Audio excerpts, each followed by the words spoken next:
yaitu adalah evaluasi sistem. Untuk materi evaluasi sistem itu akan dibagi menjadi dua. Yang pertama adalah kita bahas sekarang, yang berikutnya adalah di materi lanjutan untuk pertemuan ke-14. Baik, cakupan pembelajarannya yang pertama adalah mampu berpikir secara kritis dan kreatif dalam mengidentifikasi masalah dan mengembangkan perangkat lunak dan menyelesaikannya dengan menggunakan prinsip-prinsip sistem interaksi melalui kerjasama tim. Lalu untuk CP pertemuan kali ini, untuk pertemuan ke-13, itu adalah mampu melakukan evaluasi sistem. Untuk outline yang akan kita bahas selama materi ini, yang pertama adalah apa itu evaluation, kemudian usability testing, yang terakhir adalah studi lapangan. Untuk studi lapangan mungkin akan jauh lebih banyak kita bahas di pertemuan ke-14. Oke, evaluasi sistem itu sebenarnya integral dari sebuah proses desain, yang dimana dia involve collecting dan analyzing data. Terhadap apa? Terhadap user atau potensial user experience. Jadi sepanjang kita belajar tentang sistem interaksi, mungkin saya sering kali membahas bahwa atau mengingatkan bahwa yang kita tekankan adalah evaluasi sistem terhadap user. Jadi yang kita lihat adalah kacamatanya user. Kemudian kita akan menilai, mengukur kepuasan user terhadap penggunaan sistem yang sudah kita kembangkan. Kemudian kita juga bisa menggunakan hasil pengolahan data yang kita terima dari user itu untuk memperbaiki sistem yang sudah kita kembangkan, gitu ya. Jadi pastinya adalah analisis data yang kita lakukan dari proses sistem evaluasi ini adalah terhadap user, baik itu user experience potensialnya, dengan memperhatikan interaksi user terhadap artefak yang akan kita ukur, ya, baik itu menggunakan screen sketch, kemudian prototype, apps-nya atau komputer sistem dan lain sebagainya. Kemudian untuk central goals dari evaluation ini adalah improve. Jadi pasti akan memperbaiki, mengembangkan kembali, mengimprove lah ya, meningkatkan si desain yang sudah kita buat terhadap entah itu aplikasinya, prototype-nya, dan lain sebagainya. Jadi artefak yang akan kita ukur itu. Evaluation fokusnya itu yang pertama dari awal kita bahas adalah tentang usability system. Jadi yang akan kita lihat adalah how easy it is to learn and to use. Yang kedua adalah tentang user experience-nya, yaitu kapan interaksinya itu akan terjadi. Contohnya bagaimana satisfying-nya, enjoyable-nya, memberikan motivasi dan lain sebagainya, gitu ya. Kemudian kenapa perlu dilakukan evaluasi? Yang pertama adalah memastikan produk yang dibuat itu benar-benar sesuai dengan kebutuhan dan ekspektasi pengguna. Kenapa? Karena kita seringkali sejak teknologi itu menjadi kebutuhan dari setiap bidang di Indonesia terutama, gitu ya. Mau itu kesehatan, mau itu yang pertanian, selalu berinteraksi dengan yang namanya sistem, maka kita pastikan sistem itu dibuat memang sesuai dengan kebutuhan pengguna dan ekspektasinya. Yang kedua adalah produk TI ini perlu dievaluasi dan diperbaiki seiring perkembangan TI yang pesat, gitu. Jadi sesering mungkin seiring perkembangan TI yang pesat. Kenapa? Karena mungkin perubahan-perubahan yang terjadi, contoh kayak sekarang kita sedang populer yang namanya AI, gitu ya. Jadi berharapnya mungkin cara kerja yang masih manual, masih membutuhkan tangan manusia, misalnya kalau bisa kita bisa lakukan dalam jarak jauh atau bisa secara otomatis, sehingga kita hanya memantaunya dari dari handphone, atau justru kita tidak perlu memantaunya lagi, yang benar-benar kita memberikan kepercayaan kepada AI. Contohnya seperti itu. Lalu apa, di mana, dan kapan evaluasi itu bisa kita lakukan? Jadi terhadap apa dia bilangnya, gitu ya. Yang pertama adalah sebuah model konseptual atau prototype. Jadi pastikan dulu bahwa kita sudah punya modelnya dulu ketika kita mau melakukan evaluasi. Yang kedua di mana?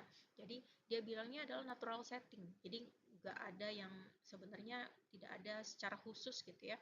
Mau di mananya, atau bisa dilakukan secara laboratorium melalui tempat-tempat khusus untuk melakukan penelitian.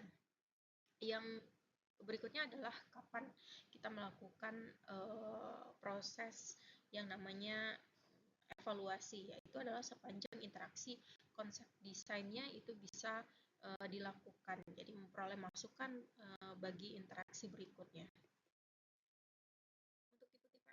evaluasinya yang pertama ada natural setting tadi, yaitu adalah field study biasanya, jadi langsung ke lapangan gitu, studi lapangan untuk mengamati pengguna produk di dunia nyata. Jadi kita lebih ke pengamatan gitu, mengamati gitu ya. Ya studi lapangan, kita menyimak langsung kejadian, kita lihat apakah memang sistemnya diterima atau ditolak gitu ya, bagaimana usernya bisa menggunakan sistem yang di lapangan yang sudah kita buat. Yang kedua, bisa menggunakan kontrol laboratorium. Contohnya adalah kita bisa menggunakan usability testing dan eksperimen di lingkungan terkontrol. Jadi kayak lingkungan kecil, kita tentukan apakah memang sistem ini bisa diterima atau tidak gitu ya, atau sebetulnya setelah sistem ini dilempar, apakah kita bisa mendapatkan sejumlah audiens untuk memastikan bahwa sistemnya itu memberikan kepuasan kepada pengguna. Atau yang ketiga, tanpa melibatkan pengguna secara langsung, jadi kayak kita menggunakan spy gitu ya, kalau bahasa orang-orang industri gitu ya. Jadi kita memberikan pengamatan, memberikan sebuah aplikasi untuk dapat mengamati bahwa aplikasi itu apakah memang bisa diterima oleh masyarakat atau tidak. Contohnya kita bisa menggunakan prediksi, analisis atau pemodelan analitika antarmuka. Bisa menggunakan page visitor, flow, jadi kayak berapa sih viewer kita misalnya gitu ya, atau bisa menggunakan heat map, jadi bisa melihat kira-kira user itu paling sering berinteraksi di bagian sebelah mana, jadi bisa terlihat ya. Yang pertama tadi disebutkan ada yang namanya field study. Jadi field study ini melakukan observasi penggunaan sistem secara langsung di lapangan untuk memperoleh gambaran bagi pengembangan desain interaksi yang baru. Jadi bertujuan untuk mengevaluasi ide awal mengenai desain interaksi. Jadi outputnya dari field study ini, contohnya misalnya user feedback gitu ya. Jadi kita mendapatkan tentunya sesuatu yang mungkin secara clear kita bisa lihat bahwa user ini kesulitan di bagian sebelah mana ya, karena kita bisa melihat langsung. Bisa menggunakan living labs. Jadi kalau untuk living labs ini pengujian usability system menggunakan konsep living lab. Jadi sistem kompleks dengan sensor dan perekaman sulit diuji dalam usability lab konvensional. Contoh studinya misalnya pakai Aware Home. Jadi ini studi yang dilakukan oleh About di tahun 2020 di tahun 2000. Jadi sebuah konsep rumah pintar yang mengimplementasikan suatu teknologi gitu ya. Jadi menggunakan computing di dalamnya sehingga memungkinkan pengelolaan data aktivitas si pengunjung di dalam rumah itu. Jadi kira-kira dia biasanya kemana, dia kalau mau yang paling sering dia kumpul di mana, jadi bisa terukur seperti itu ya. Lalu yang selanjutnya adalah menggunakan usability testing. Nah ini proses yang kita ajarkan dari pada semester ini gitu ya. Jadi yang pertama metode usability testing ini paling umum untuk UX researcher dalam menguji suatu konsep desain interaksi serta mensimulasikan penggunaan sistem menggunakan sebuah prototype. Jadi rata-rata sebenarnya pengukuran usability ini sudah langsung berinteraksi dengan sistemnya, mau bentuknya prototipe ataupun memang sudah real, sudah berjalan gitu ya, terimplementasi. Lalu penggunaan diminta melakukan task-task tertentu untuk mensimulasi penggunaan sistem. Jadi memang biasanya kita memberikan tugas, misalnya silakan melakukan login. Jadi dia akan melakukan login seperti itu ya. Atau yang ketiga dibilangnya UX researcher itu hanya berperan sebagai fasilitator. Jadi karena kita memberikan tugas ya kita cuma memfasilitasi saja dan tidak menjelaskan cara serta langkahnya. Jadi kayak kita ngasih tugas, dia lakuin, udah kita amatin, kalau seandainya dia bingung, di sanalah kita harus memperbaiki sistemnya. Yang terakhir adalah umumnya sesi direkam dan dianalisis berdasarkan parameter tertentu.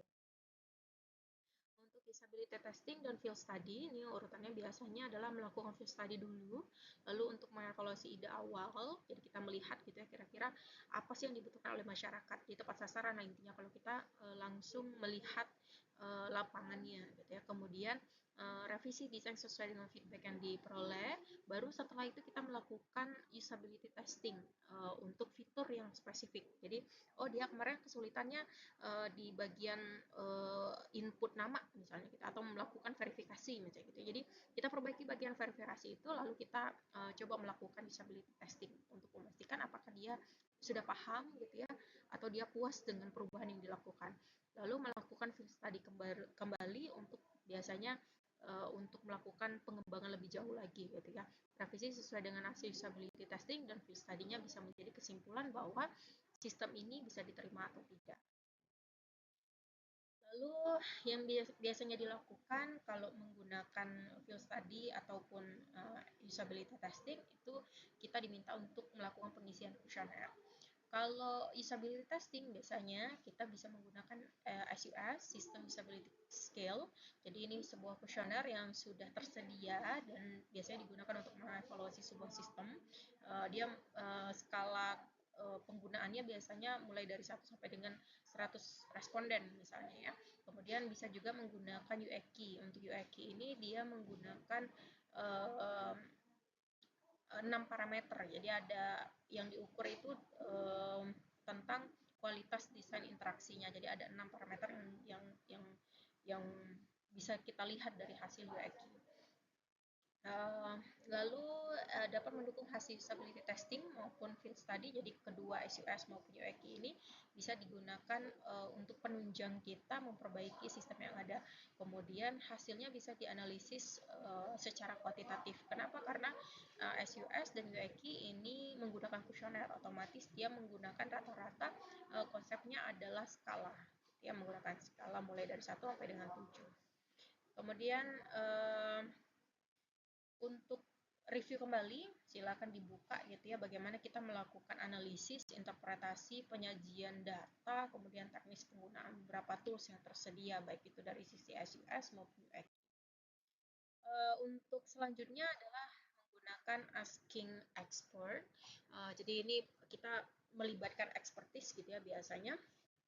Jadi dalam konteks menggunakan expertise, kita kayak menggali gitu ya informasi kira-kira apa yang apa pandangan expert terhadap hasil yang kita peroleh, biasanya seperti itu. Atau kita bisa berkonsultasi kira-kira apa yang bisa kita gali untuk lebih lanjut, lebih mendalam gitu ya dari sisi expertise-nya, biasanya seperti itu. Jadi hampir semua dengan konsep genius design. Jadi kemarin kita udah belajar tentang metode genuine design yang hanya melibatkan expert. Kemudian hasil mungkin bias karena expert ini biasanya sudah karena ya expertise gitu ya. Dia punya pandangan kalau kita expertise-nya menggunakan melibatkan orang-orang industri misalnya, mungkin dia akan lebih condong saya tidak memperdulikan berapa jumlah respondennya gitu ya, kayak kemarin waktu kita pelatihan, maka dia hanya akan mengukur yang penting respondennya itu memang adalah penggunanya, misalnya seperti itu. Mau cuma 2 orang 3 orang ya itu sudah menurut kami misalnya gitu ya, kata dia itu udah valid, udah bisa menarik kesimpulan dari sana. Beda lagi kalau seandainya kita expertise-nya melibatkan orang akademisi, mungkin dia akan concern bahwa jumlah minimum partisipan atau respondennya ya harus sesuai dengan rujukannya, harus minimal 15, harus minimal 30 dan lain sebagainya, contohnya gitu ya. Jadi hal biasa mungkin terjadi, kemungkinan terjadinya bias dan tidak valid karena tidak secara langsung melibatkan penggunanya. Contoh, misalnya memperoleh insight dari expertnya. Jadi dari UX researcher yang berpengalaman mengenai desain interaksi yang dikembangkan. Penilaiannya bisa berdasarkan asumsi dan intuisi sang expertnya. Lalu tadi metode yang selanjutnya adalah kita bisa menggunakan heat map. Jadi heat map itu umumnya tersedia di web, analytic package ya. Kemudian dia biasanya berdasarkan sistem sampling. Jadi dia itu memberikan visualisasi titik-titik pada antarmuka yang memiliki interaksi paling banyak. Jadi ini biasanya dari perusahaan atau industri gitu ya. Dia kayak nge-spy kita sebenarnya bagian sebelah mana user itu paling sering berinteraksi. Jadi kayak kalau dari sini dia akan tahu bahwa yang warna orange gitu ya, yang paling sering dia interaksi. Jadi ya mungkin scrollnya selalu di bagian atas, terus kalau nggak ada ya udah dia keluar, jadi dia nggak membaca bagian-bagian yang lainnya seperti itu. Yang warna hijau itu tidak terlalu dia interaksi ya. Untuk ringkasan metode evaluasi, ini harus diingat kembali gitu ya materi sebelumnya. Yang pertama kita menggunakan observasi, itu bisa dipakai untuk control setting dan natural setting. Kemudian untuk wawancara pengguna itu sama, control setting dan natural setting bisa pakai. Sedangkan untuk asking expert itu disarankan hanya digunakan untuk natural setting dan tanpa pengguna catatannya, karena expertise yang biasanya dilibatkan. Untuk testing itu control setting, yang terakhir adalah bisa menggunakan modeling. Jadi tanpa pengguna, jadi kita pakai model gitu ya untuk menjalankan sesuatu, kita membuat model sendiri. Lalu untuk tantangan dalam evaluasi, itu yang pertama adalah kita lihat dari persetujuan dan hak partisipan. Contohnya wajib menyampaikan tujuan, alasan penelitian, resiko, dan hak partisipan. Jadi sama halnya kayak di awal kemarin waktu kita membuat sebuah kuesioner gitu ya pembelajarannya, maka kita harus kasih tahu dulu tujuan dari uh, apa pengisian kuesioner ini apa gitu ya. Kemudian kita akan merahasiakan identitas aslinya, kemudian apa dia harus mengisi menggunakan skala, misalnya kayak gitu, aturan skalanya adalah 1 sampai dengan 7 dan seterusnya. Itu merupakan penjelasan-penjelasan di awal. Lalu wajib membuat informed consent form yang perlu disetujui oleh partisipan. Jadi kayak kami menyetujui bahwa, jadi ada statement di bawahnya yang dia centang misalnya bahwa hasil kuesioner ini hanya dipakai dalam penelitian ini, misalnya seperti itu. Jadi setuju. Kemudian informed consent form ini merupakan dokumen legal persetujuan partisipan. Lalu isu-isu dalam evaluasi design interaction, yang pertama adalah reliability, ada validity, ecological validity, kemudian ada bias dan scope. Untuk kiat melakukan usability testing, contohnya misalnya kita memberikan waktu, kemudian usernya akan melakukan task yang diberikan gitu ya. Jadi ada task 1, task 2, task 3 misalnya gitu ya. Jadi pengguna diminta untuk melakukan beberapa task tanpa diberitahu cara melakukannya. Untuk sesinya akan direkam dan diamati oleh behaviornya serta dihitung waktu penyelesaiannya. Nah, dari sana kita bisa lihat bahwa berapa lama dia untuk login, berapa lama dia untuk menyelesaikan input data dan sebagainya. Jadi dari sana kita tahu bahwa ada orang yang mungkin cepat sekali, nanti dilihat backgroundnya seperti apa. Ada yang lama sekali, dilihat backgroundnya seperti apa. Atau dia nanti lama itu karena apa, itu bisa kita lanjutkan untuk melakukan misalnya wawancara. Jadi ada next step untuk evaluasinya seperti apa, mengetahui pendapat dari usernya gitu ya, seperti pembelajaran sebelumnya. Dilakukan dalam sebuah control setting, jadi ini sudah dikontrol gitu ya, jadi dibatasi, terbatas biasanya. Lalu kita melakukan usability testing lainnya, task 1 misalnya melengkapi form pembelian, maka kita kasih tahu panduan, kita kasih tahu target-target yang harus dilakukan, user menemukan tombol simpan nggak gitu ya, berhasil melengkapi form pendaftaran nggak, apakah membuka tab bantuan kah, waktu penyelesaiannya berapa lama. Jadi data-data ini, bentuk pertanyaan ini yang harus kita ukur, menjadi tolak ukur kita dalam melakukan usability testing. Lalu beberapa jenis data yang mungkin dapat diamati, yang pertama waktu penyelesaian taksnya, jumlah dan tipe kesalahan pengguna untuk setiap taksnya, jumlah kesalahan pada rentang waktu tertentu, jadi mungkin dia ada yang rutin gitu ya, kalau kita ngomongnya tuh kayak dia tuh ke distract tuh mungkin berapa second gitu ya, berapa lama gitu ya. Jumlah aktivitas mengakses fitur bantuan, jadi kalau kita sediain ada bantuan gitu ya, panduan, maka dia berapa kali akses itu gitu ya. Kemudian jumlah pengguna yang melakukan kesalahan dalam suatu task, jumlah pengguna yang berhasil menyelesaikan satu task. Contoh analisis user behavior pada usability testing sederhana, misalnya add to chart barang, kemudian skenario-nya Anda berencana ingin membeli sebuah barang dari kategori peralatan dapur, kemudian sukses kriterianya add to chart. Jadi sampai dia tambahkan ke chartnya misalnya gitu ya. Dan gagal apabila pengguna menyerah dan bertanya cara melakukan taksnya, itu dianggap gagal. Jadi konteksnya yang kita ukur adalah apakah scrolling pada katalog, apakah melihat review barang misalnya, kemudian apakah melakukan zoom pada gambar gitu ya, apakah dia ngeklik tombol add to chart, kemudian berapa lama dia melakukan proses tersebut.